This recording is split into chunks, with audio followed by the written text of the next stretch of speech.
rather than being made with pie and crust, they made a syrup that either hot or cold. So hindi siya ipapalas ng fruit. So, nilalagyan lang siya ng mga fruit sa taas, kumbaga parang garnish para yung sa para mas maganda siya tingnan. Then, next is frozen dessert. So, we have cream, smooth frozen mixture of milk, cream, sugar, flavorings, and sometimes eggs. So, meron tayo yung mga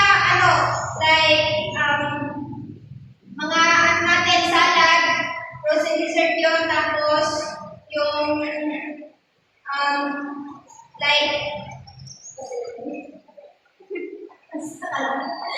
the second is sherbet in ice made from fruits and juices.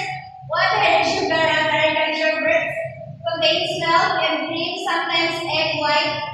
The egg whites increase smooth and William ice contains only fruits, juices, water, sugar, and sometimes egg white. So, meron yung yung sherbet ice that para siyang juices, tapos nilalagyan siya ng eggs.